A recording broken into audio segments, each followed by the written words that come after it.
Hello everyone, my name is Preston Dennett. Welcome to a new episode of UFOs and the Paranormal. Today's episode is called Astonishing, 10 Cases of Extraterrestrial Contact. I love covering these humanoid cases.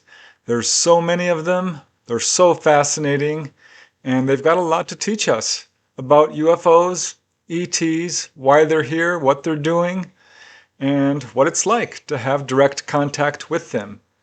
I've chosen 10 cases which I think you probably haven't heard before.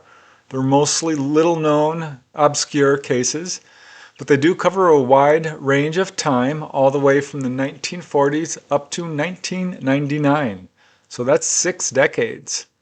Of course, they do come from all over the world. I love covering cases over a wide geographic area. And the cases I've chosen today come from all across Europe, including Germany, France, Italy, Sweden, Norway, and Finland, but other places as well, including one case from Australia, more specifically the island of Tasmania.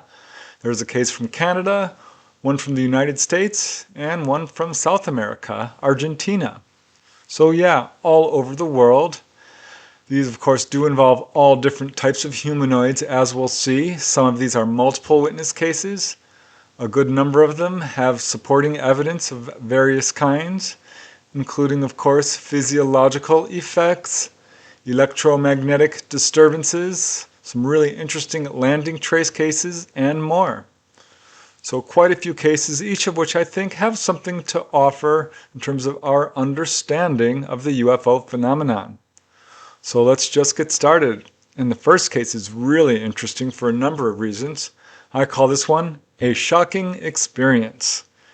This occurred all the way back in the summer of 1948 in a rural area of Hemmer, Germany.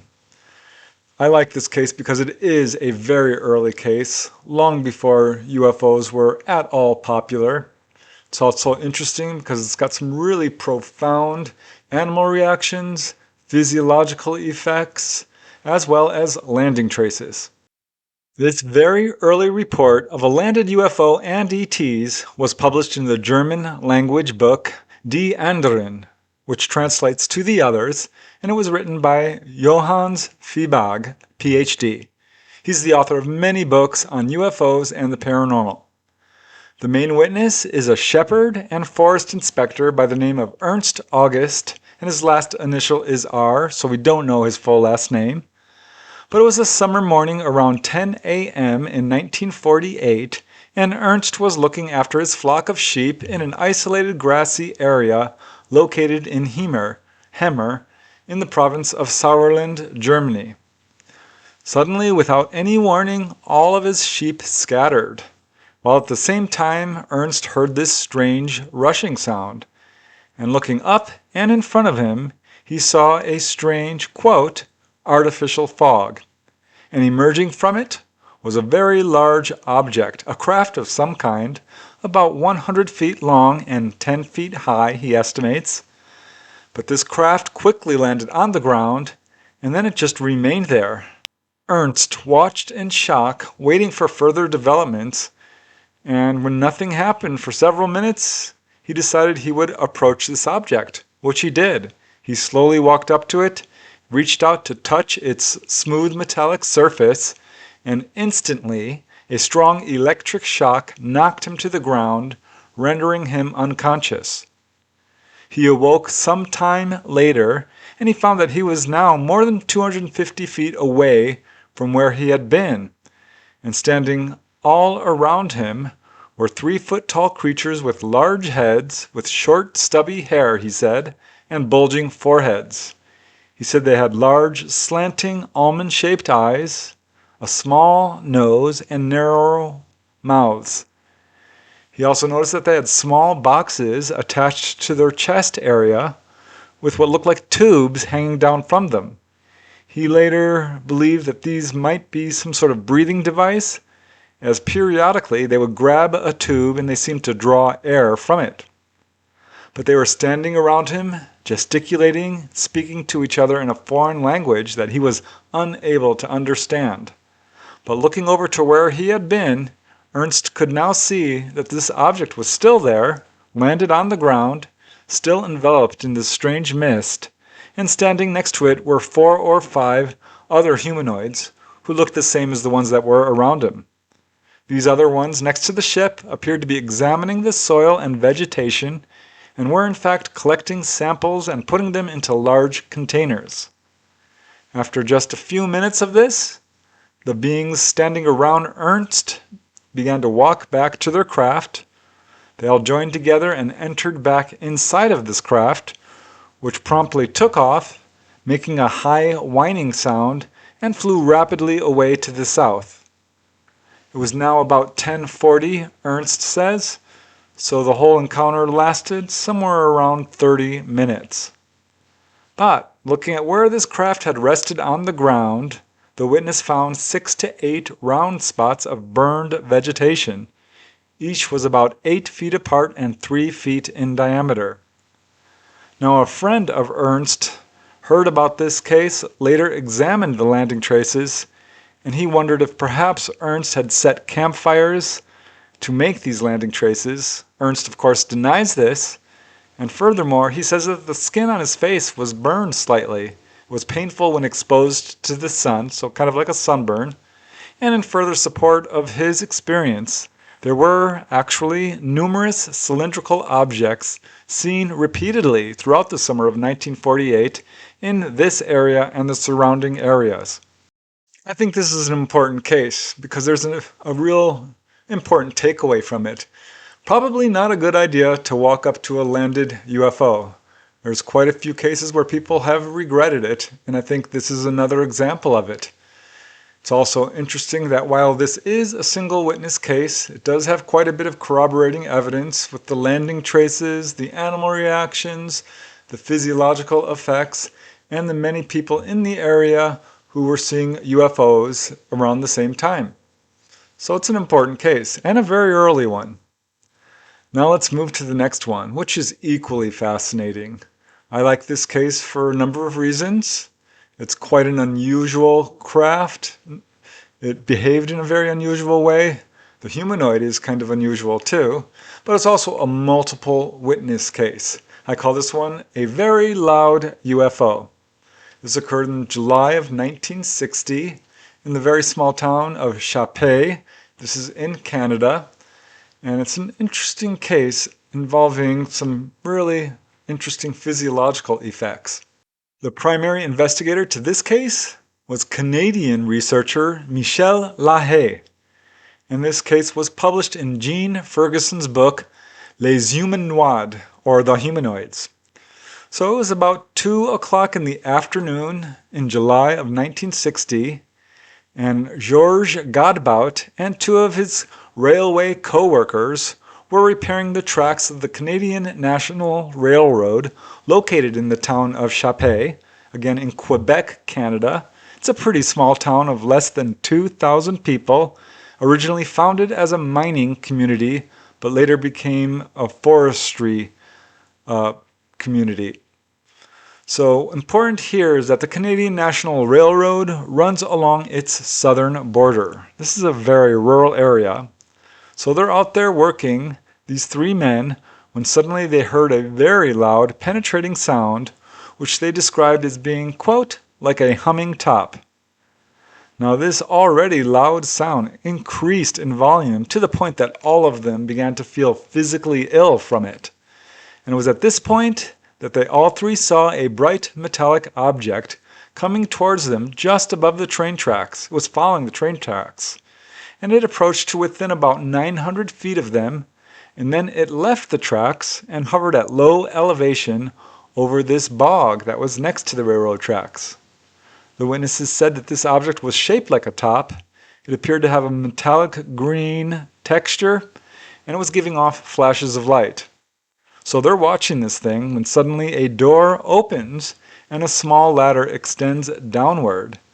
And coming down this ladder is a humanoid that they described as, quote, well proportioned.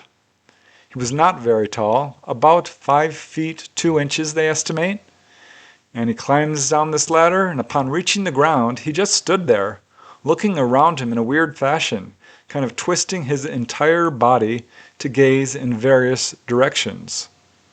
The witnesses did say that he appeared to be dressed in a skin-tight green uniform which covered his entire body, all the way down to his feet. He was wearing a round helmet which completely enclosed his entire head, and where his face would be, there was sort of a grill, which reminded them of a catcher's mask. So apparently perceiving that he was being observed by these men, this humanoid quickly climbed back up into the craft, which rose with a, quote, intolerable noise.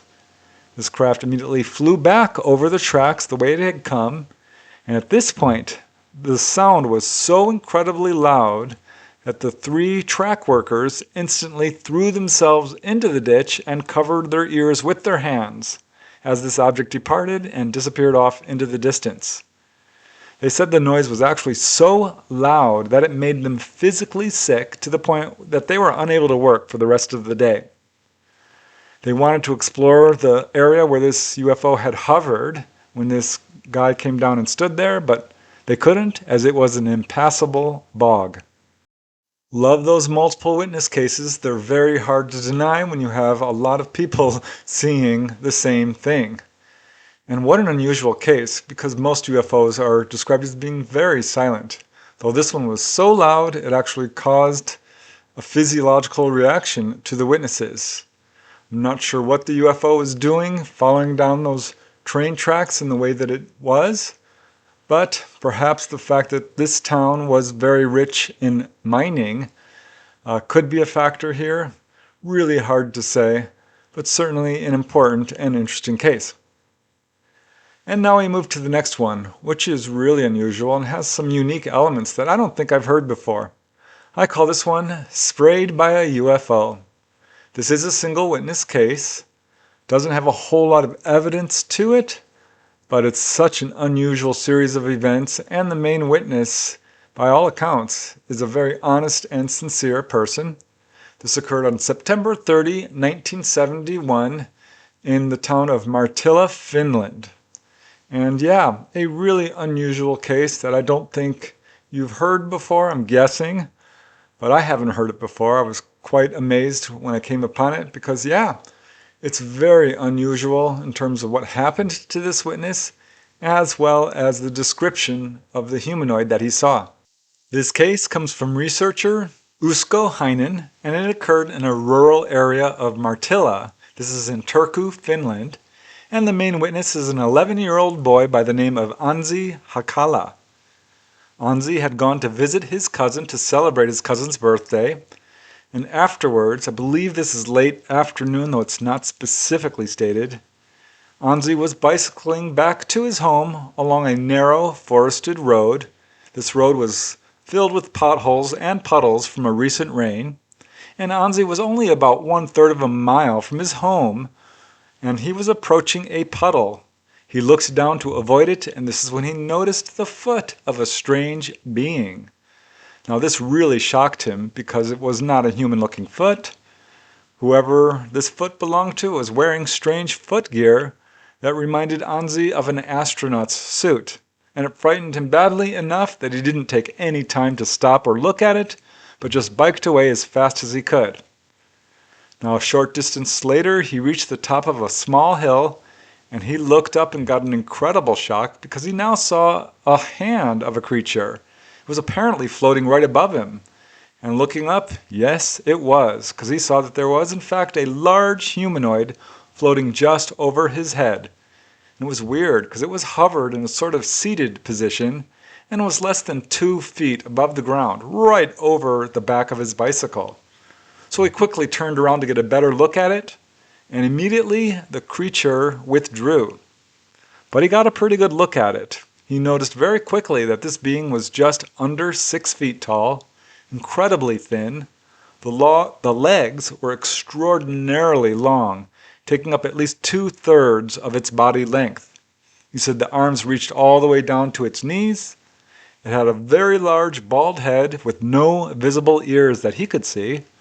The nose consisted of 2 vertical slits, and the mouth was just a little line. He says its eyes were quite large, round, and they seemed to almost glow with white light. He also said its neck was very thin. Its shoulders were quite narrow, and the color of the creature itself was light green with some darker spots.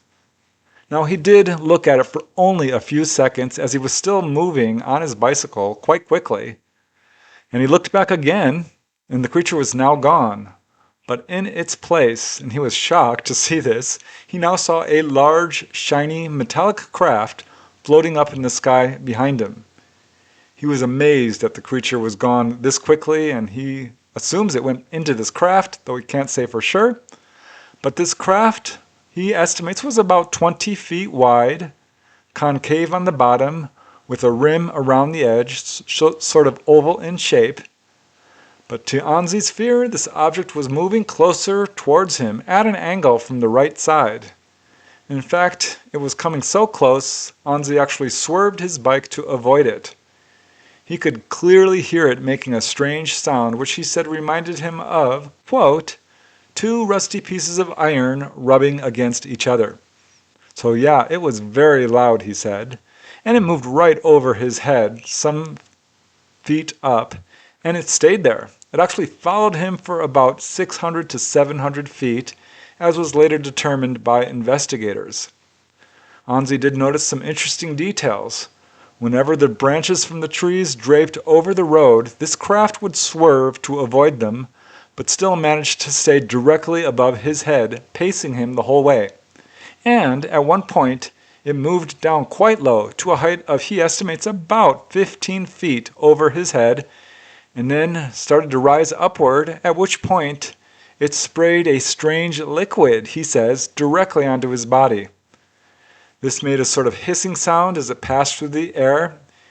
Anzi could feel the liquid hitting his hands and face. He didn't smell anything, he doesn't know what it was, but as it touched his skin, it caused a kind of, quote, tickling sensation.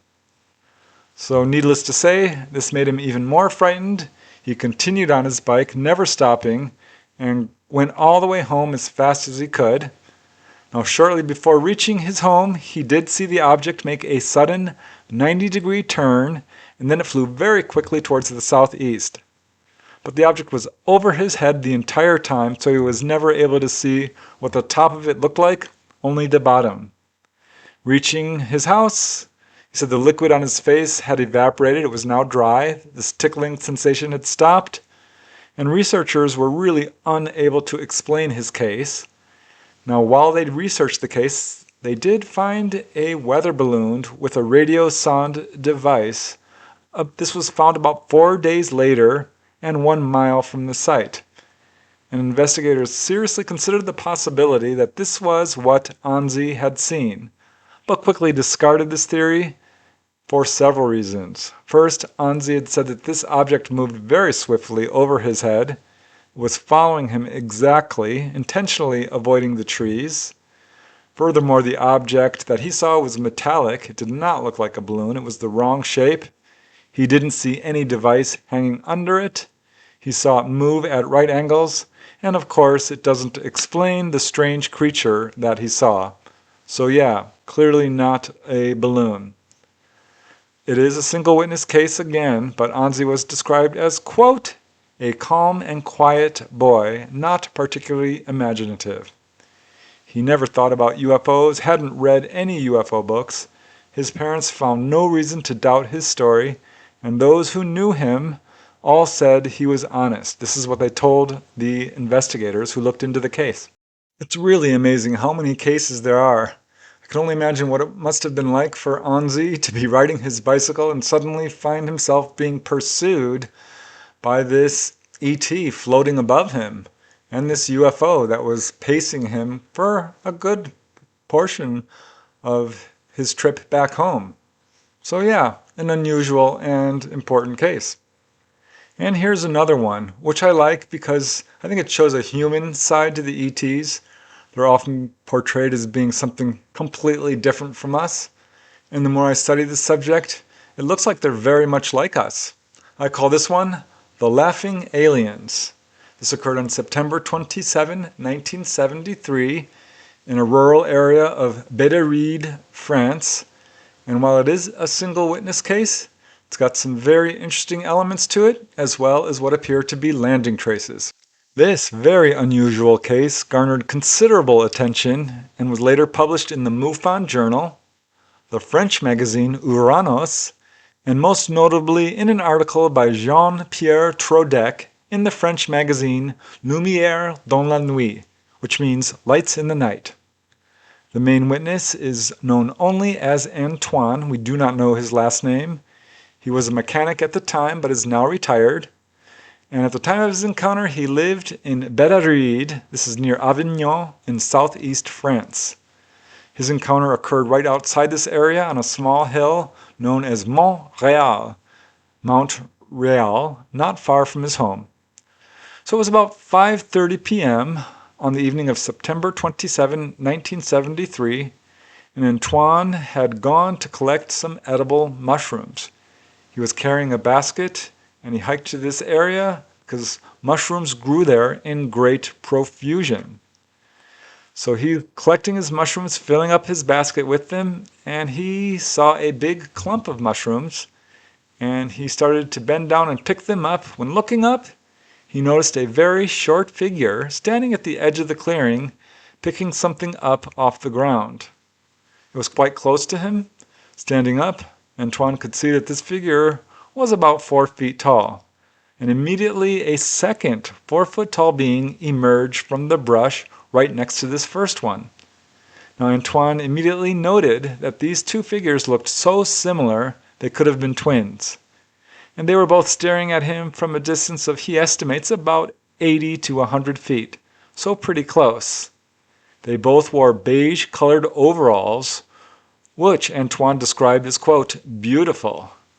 These covered the entire body, pretty much went up to the neck.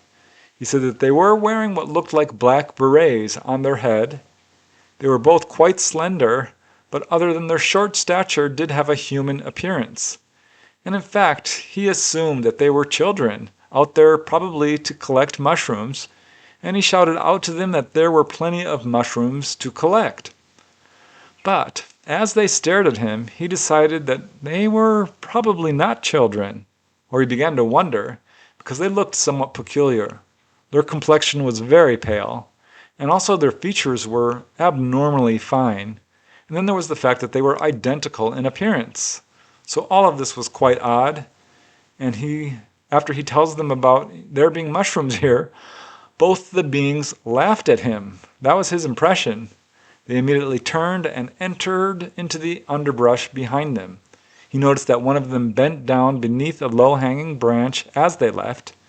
Now Antoine was still thinking to himself, could these be children? Are they going to fetch a basket to collect mushrooms like he was? But moments later he changed his mind and he got a huge surprise. It was literally just seconds later when he saw a large oval object rising from behind the brush where these two beings had been. Antoine said that this object was dull, blue-gray, metallic in appearance. It had no visible markings or portholes of any kind. It was, he estimates, pretty big, about 17 feet long, 7 feet high, and he estimates that it was about 60 feet away from him as it rose up and moved slightly towards him. Now it was making a sort of soft whistling sound as it rose to a height of about 20 feet. It stopped for 1 full second, then accelerated horizontally at a very high rate of speed to the northeast. As it did this, Antoine ran up the hill just a short ways to get a clear view of this object as it moved off towards Mount Ventoux. But the object was out of view in only a few seconds. At no time did Antoine feel any fear, but he was really surprised that the time between the disappearance of these two figures and the craft rising up from the trees was only a few seconds. So the whole experience was quite surprising to him, but the idea of extraterrestrials from another world was the farthest thing from his mind. He never thought of that. Instead, he wondered if these little men might be Chinese spies. It's a theory he's still wondering. But he did go to the location where this craft had come up, and he found something very peculiar. There was a bush there, and the grass around it all had been partially flattened, but not all the way to the ground, indicating that this object may have hovered about 1 foot or so above the ground. So he went back to his neighborhood. He did tell people about it shortly after this encounter, but he quickly regretted it, as they did not believe him, actually made fun of him and ridiculed him.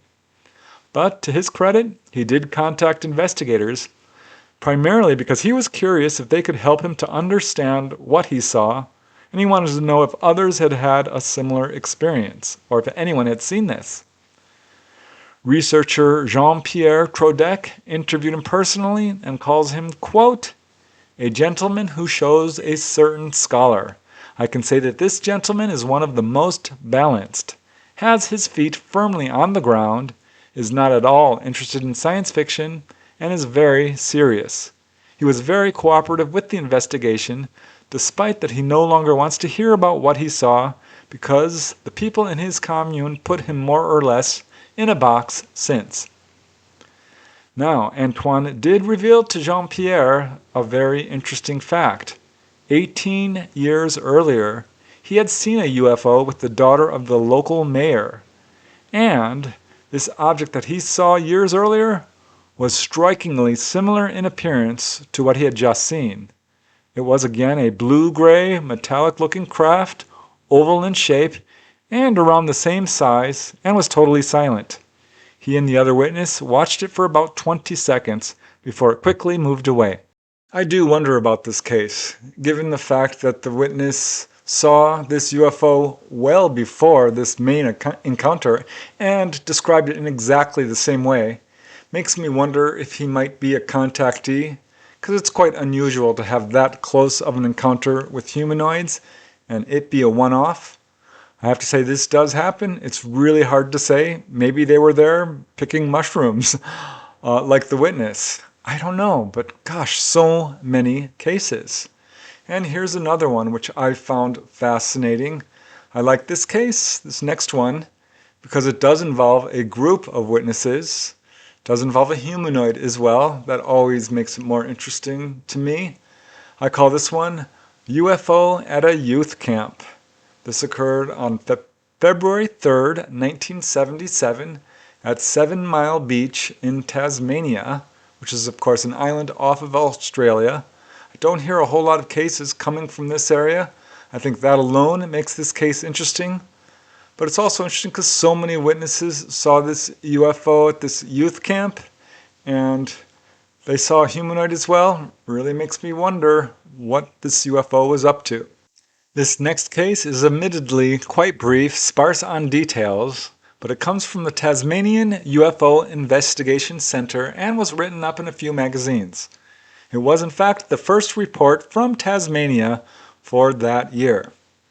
It took place at a youth camp at 7 Mile Beach, and it was around 9:30 p.m., again on February 3rd, 1977, when a group of several children from this youth camp were playing near the beach when one of them heard a strange noise and looking up saw a strange, quote, something hovering in place. As this object began to move behind the trees, she immediately alerted the other children, and all of the children saw it. They described it as a dome-shaped object with a row of windows in the middle, and they said it was flashing white, yellow lights along the perimeter of the disc. It had a round white light on the bottom and a red light on the top of the dome. Now, one of the children described it very specifically as looking like, quote, two saucers stuck together. And she said it appeared to be spinning fast, rotating, but slowed down as they looked at it. All of them could hear a faint whining noise coming from it. And all of them noticed something else. There was a figure, a humanoid figure, visible in one of the windows. They described it as having an abnormally large, round head and a very thin body. One girl said she saw a high collar around its neck. They saw that it had arms as well. This figure seemed to be moving back and forth behind the window. This was a fairly brief sighting. They saw it for only a few moments when the object went behind the trees and moved out of view. So that is admittedly a pretty brief case, somewhat sparse on details, but really interesting with some direct quotes from the first-hand witnesses. And with so many cases like this where UFOs kind of just show themselves briefly, to maybe one person or a group of people, I have come to the conclusion that there is something of a publicity campaign going on part of the ETs.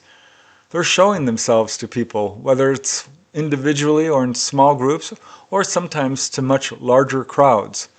But that seems to be what's going on here. Hard to say for sure. I've said it before, one person's sighting might be another person's onboard experience. So maybe they were coming to pick somebody up. Maybe one of those kids was a contactee. Impossible to say for sure without further research, but again, another really interesting case.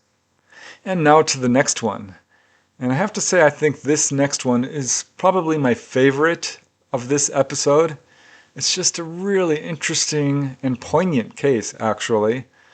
I call this one UFO Lands at School for the Deaf. This one occurred on October 25, 1977 in Hønefoss, Norway. And it's such an interesting case with multiple witnesses and some really, really impressive landing traces. This very interesting case comes from Norwegian researcher Jørgen Granli and was published in the publication UFO Allehanda.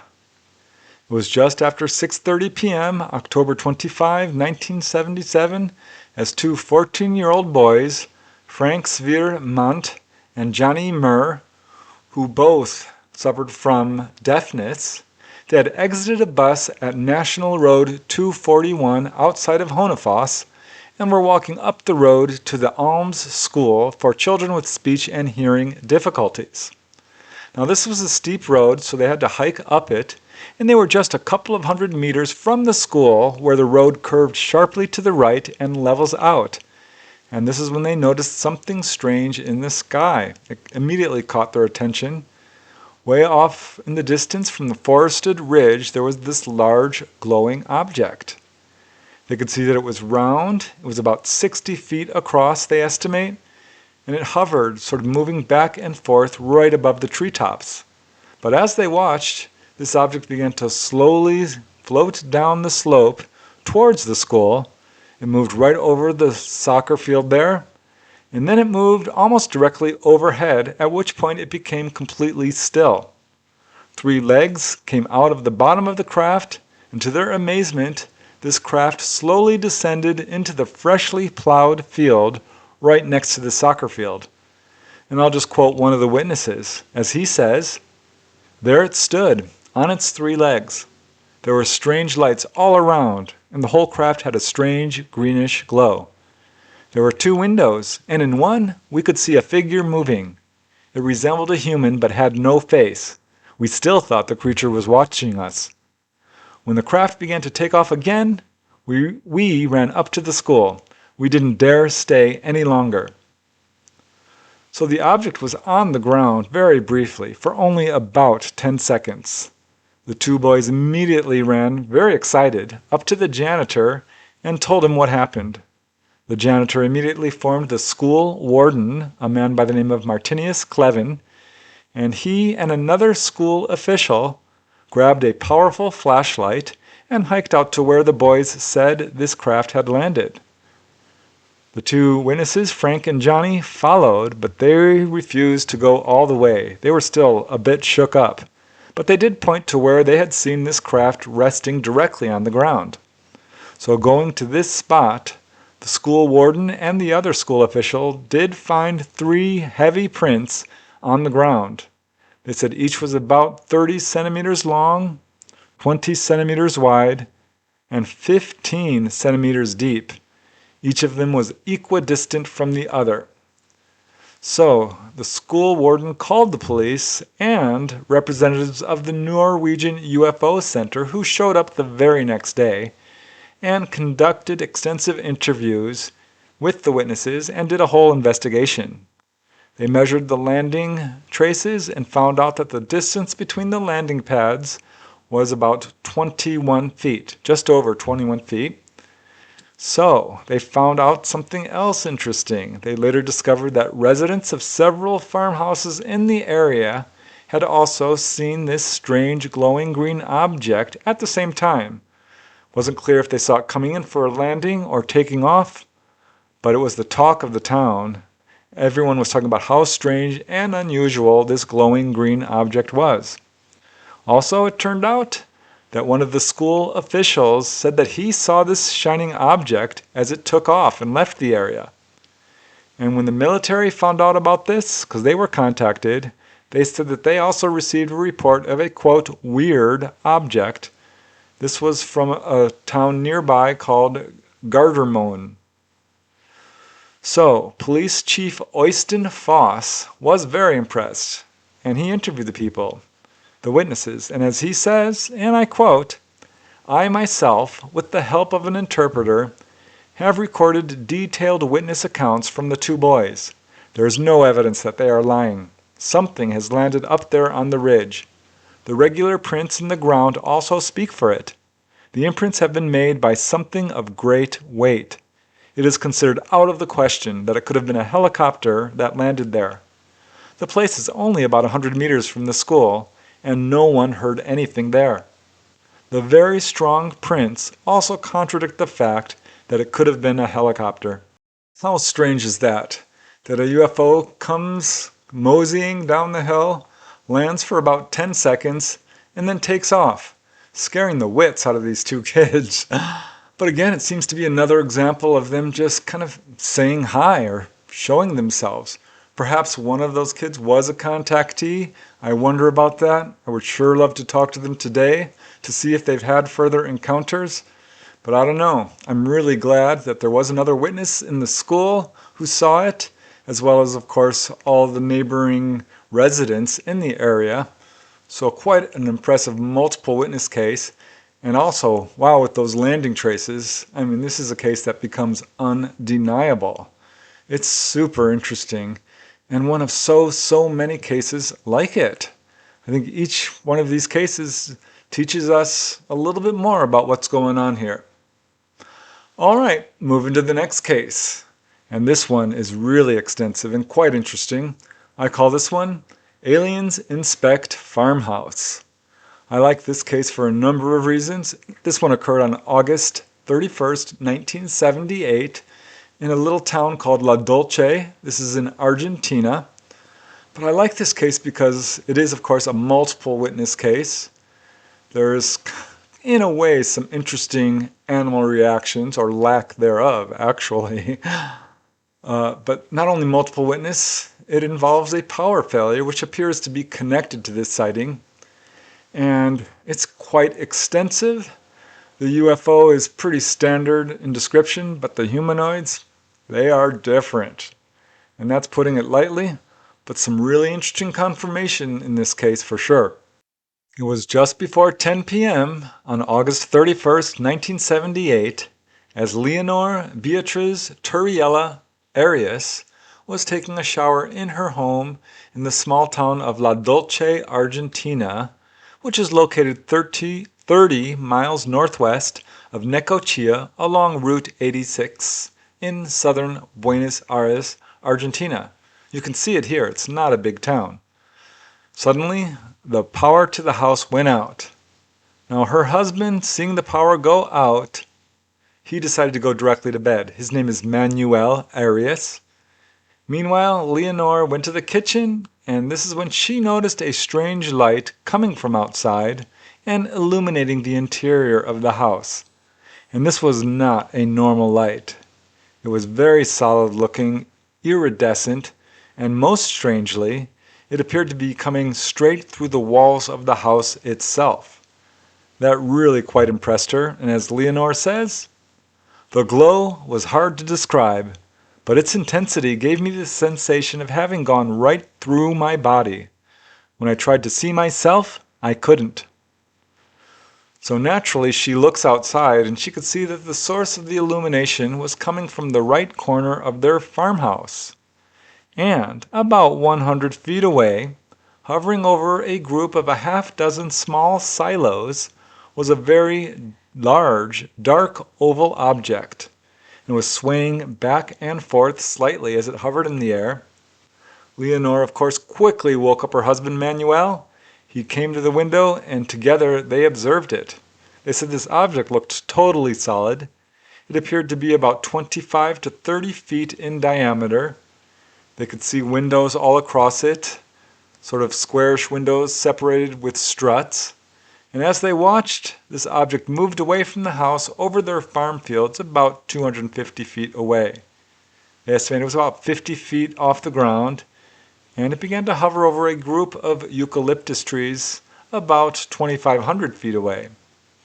So yeah, they could clearly see what they estimated. There was about 10 rectangular windows along the central section, and these windows were glowing a bright white orange. They also could hear that this object was emitting a loud, pulsating, buzzing noise, which could be easily heard over a strong wind that was happening at the time. They also noticed that the lights of this craft were pulsating in rhythm with this buzzing noise.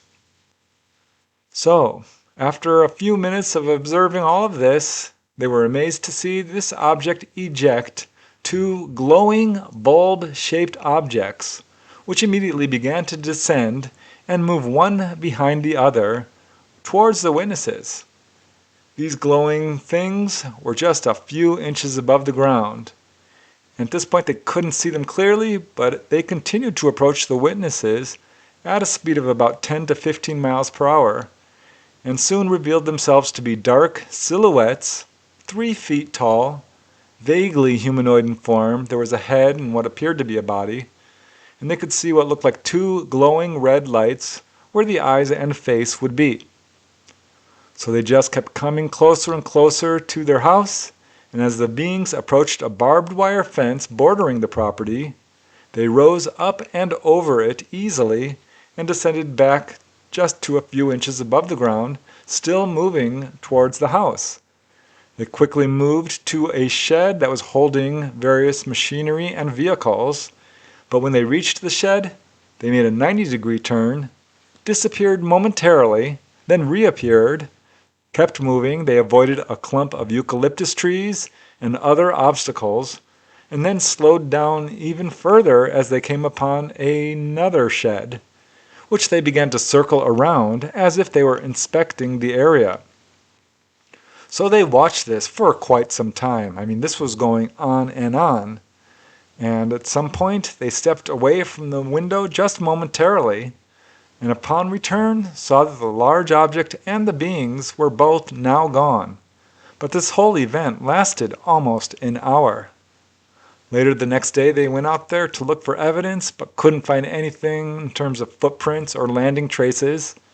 They said the encounter did not affect them physically in any way, though Leonore admits that the ordeal left her very badly emotionally shaken.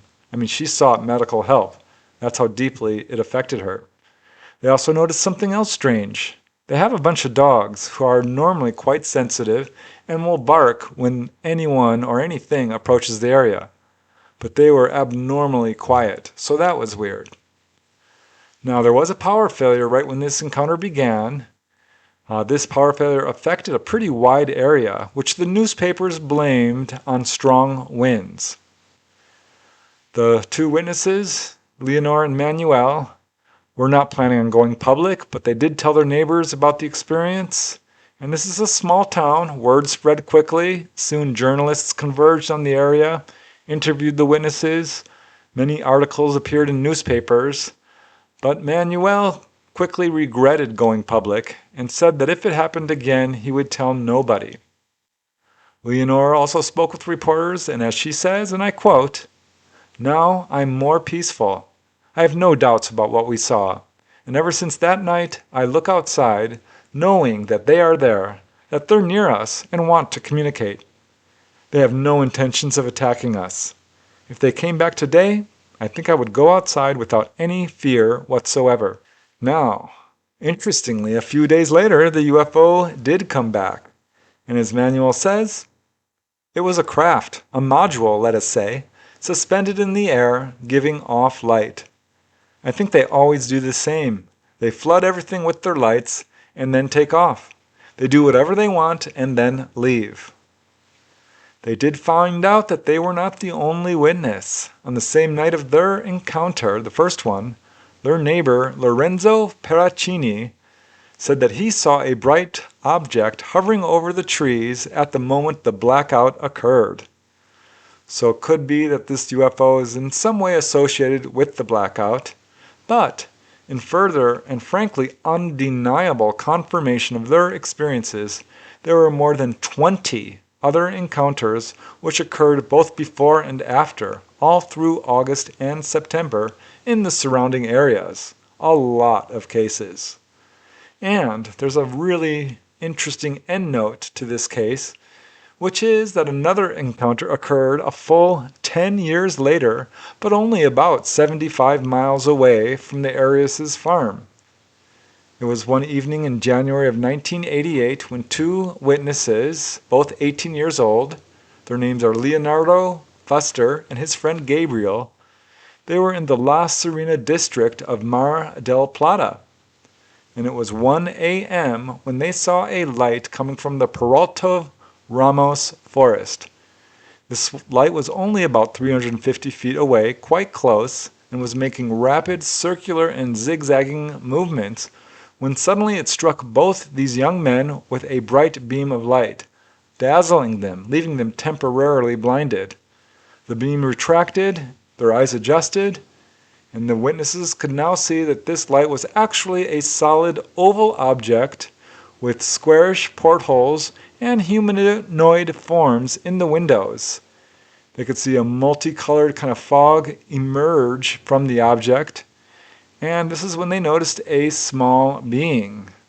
Now Gabriel was so frightened he covered his eyes. He was too afraid to look, but Leonardo says that he saw an entity, and what's interesting here is he described it in the exact same terms and details that the Ariases did. Almost exactly. He said it was sort of an amorphous, vaguely humanoid-looking, 2-foot-tall entity with a head and a sort of body, but you couldn't see any arms or legs necessarily. But it did have two glowing red eyes, very much the same as the other description. So how crazy is that? I mean, can you imagine looking out of the window of your farmhouse and watching these humanoids kind of floating around for nearly an hour?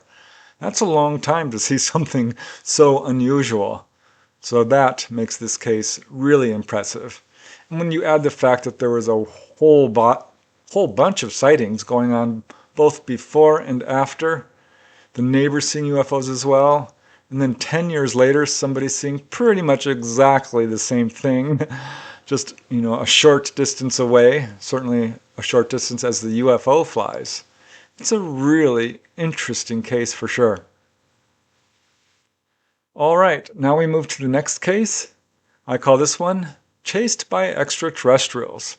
This is a single witness case without a whole lot of supporting evidence. There is some apparent electromagnetic disturbances. But boy, the witness in this case was very traumatically affected by his encounter, as you shall see. So there are physiological reactions as well. This one occurred on September 21st, 1978 in Cosenza, Italy. And yeah, I call it Chased by Extraterrestrials. The information on this case is somewhat limited, but it originally came from the Italian UFO magazine UFO Rivista di Informazione Ufologica. So, it was around 7:40 p.m. on September 21st, 1978, when a young man, now his age is not given, but he's variously described as a young man or a boy, he was walking through a construction excavation site in a fairly urban area of Cosenza, Italy, when suddenly the area around him became brightly lit. He says it was just like daylight. In fact, it was so bright he was unable to see the buildings or people around him for a brief moment, but looking over at a nearby hill, he says he saw a colored oval object with a small figure standing directly on top of it. This did not appear to be a human figure, but was humanoid. He said it was wearing what looked like a helmet with what looked like antenna on it. This frightened the boy. He ran away, but tripped and fell. And the next thing he knew, 4 little beings came jumping and bounding in these weird, bizarre, jerky movements directly towards him. This scared him so bad he fainted in fear. When he woke up, he found himself now completely surrounded by 4 of these little entities. He got a very good look at them. He said that they wore blue pants, sort of white buttoned-up jackets. They had helmets on their heads with antennae, a kind of backpack on their backs. He saw their hands. They did not look normal. He said they didn't have fingers, but it looked more like pinchers or claw-like hands. It's not clear whether or not these were mittens or something along those lines. At any rate, each of them, he said, was about 5 feet tall, and they appeared to be gesturing to each other. So he jumped up and tried to attack them, but found he was unable to even touch them, and quickly ended up fainting again. When he woke up, it was now 8:30 p.m., so almost an hour had gone by. The 4 little men and the oval object were both gone, but he did notice one other thing. The lights at a nearby house had all gone off. So this appears to be what we would call an electromagnetic disturbance in possible relation to this encounter, but unfortunately there is no further information on this case. I really feel for the witness in that case, because I can only imagine what it must be like to suddenly have the area around you blazing with light, looking up, seeing a UFO, seeing a humanoid, fainting, having them come running after you, fainting again, waking up to see them all around you and fighting them. I mean, wow, this is quite a dramatic encounter. And yeah, some apparent electromagnetic effects as well. It is a brief case, and I do wish there was more follow-up on it, but I certainly think it's an important one and worthy of being well known. And now we move to another case, which is super interesting for sure. It is another fairly brief case, but it was investigated by very well-respected and experienced researchers.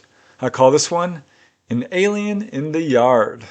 This occurred on November 24, 1988, in a little town called Daviken. This is in Jämtland, Sweden. And while it is a single witness case, there does appear to be some corroborating witnesses, so that makes it, I think, important in terms of lending it a level of credibility that it might otherwise not have. But it's also interesting because the ET is described in doing something pretty unusual. I mean, there's some really interesting and unusual aspects to this case. This brief but still interesting case comes from respected researchers Kurt Persson and Klaus Svan, and it involves a man by the name of Rune Asplund. It was just past 10 p.m. on November 24, 1988, and the main witness, Rune, sat at his kitchen table drinking a cup of coffee when suddenly his dogs began barking, as they normally do when a stranger arrives. At the same time, movement outside the window caught his attention, so looking outside, less than 20 feet from his house, he saw a very strange figure. He immediately noticed that this figure was a little shorter than a normal person, about 5 feet tall, but it was standing with its legs wide and its arms outstretched from its body in a weird way. And it remained in one place, rocking its body back and forth in a weird fashion. But even stranger than that was that it was wearing what looked like a shiny metallic diver's suit. So Rune stared in astonishment at this figure for a full minute, and then decided it was wise that he go outside and investigate. So that's what he did. He opened the door, and instantly this figure just disappeared. Poof, it was gone.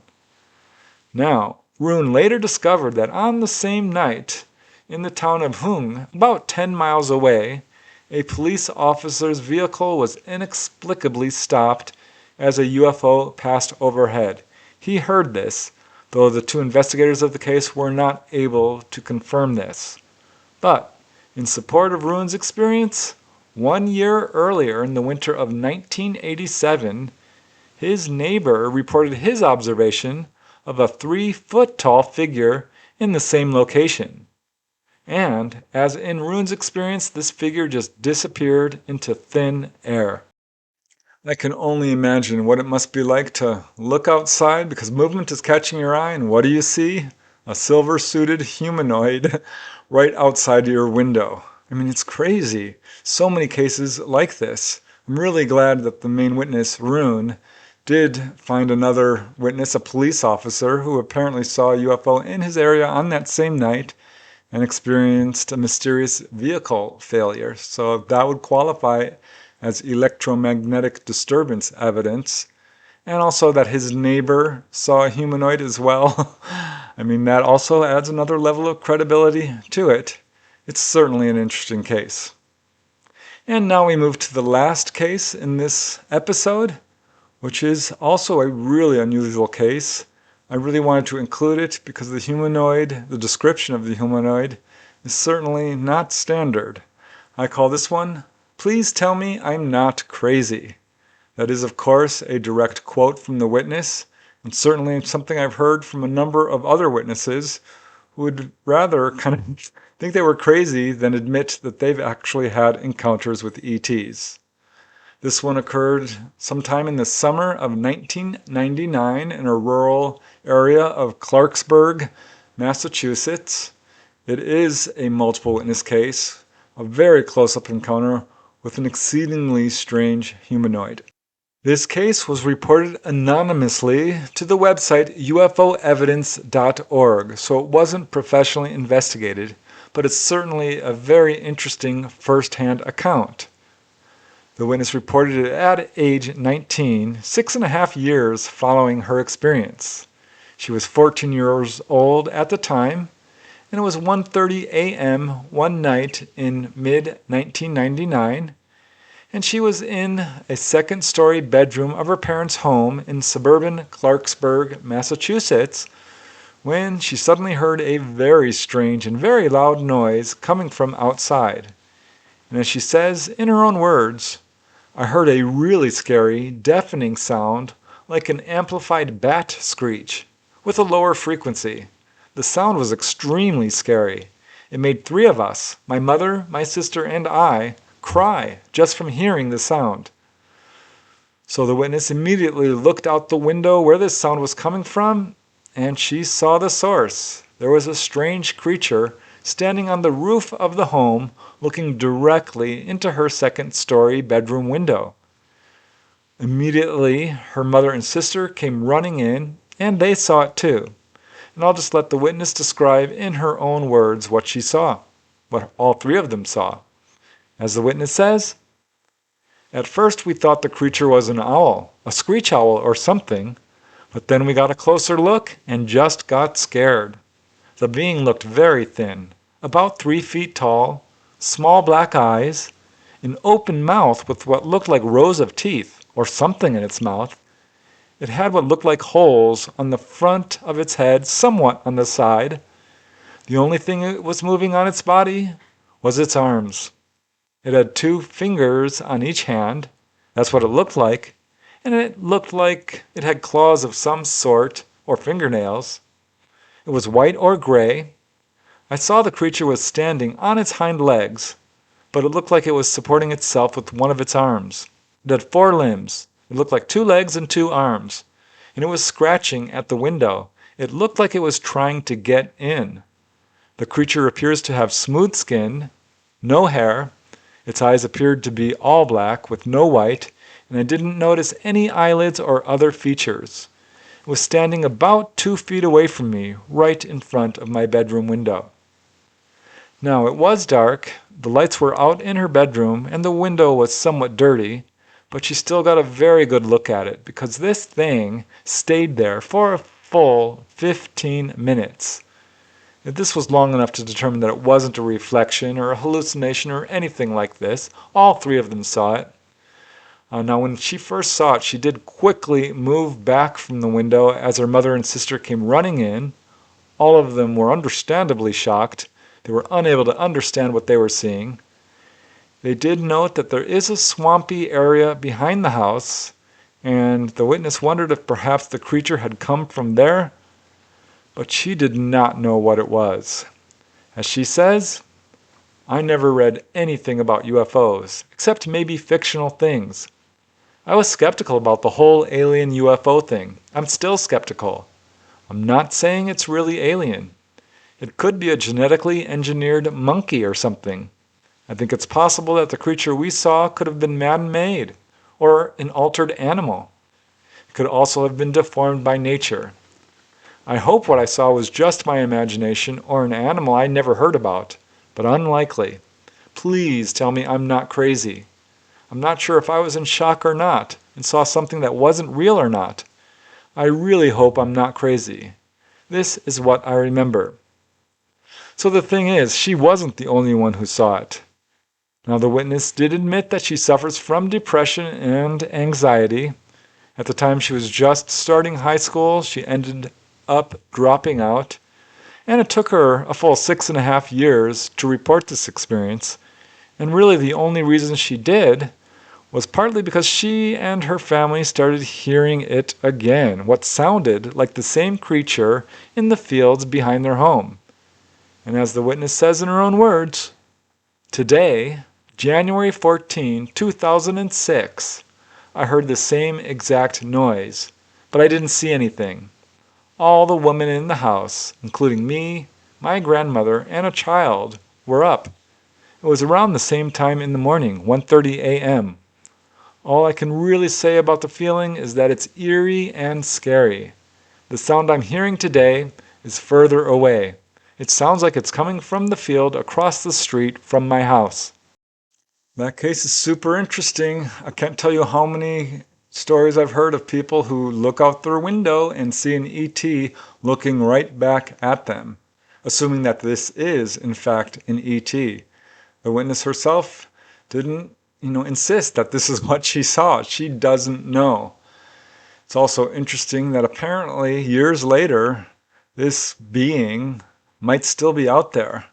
So that is also a fascinating detail. I'm glad she had other witnesses, because otherwise I could see why you might think you're losing your mind when you see a being of that description. So unusual. But it's another case that adds to all the others and shows that this is a real thing. I mean, we are being visited by humanoids. There's no doubt about it. You can argue till the cows come home about what they are and where they come from and what all this means. But the fact is, people are having these experiences. There's far too many to ignore, to cover up, to debunk. Something is going on. And I think it's pretty clear that a good portion of these at least can be explained as extraterrestrials. I think that is the explanation which best fits the totality of the evidence. But that's why I'm just presenting these cases on a factual basis, so you can make up your own minds about it. And I really hope that's what everyone does, because ultimately there is a big gap between belief and knowledge. We all need to search out the truth for ourselves. So that's it for today. I really want to thank you for watching. I truly appreciate it. Again, it's because of you guys I do this research and I'm putting together these episodes. So thank you for all your support. I really appreciate all your kind comments and the super chat donations. Really, really nice of you guys. So thank you again. And yeah, that's it for now. I'll just close the show like I always do by saying thank you and keep searching for the truth. It's out there. Keep asking those hard questions. It's up to us to find out the truth, because I don't think our governments are going to ever willingly disclose. And beyond that, just keep having fun. That's why we're here.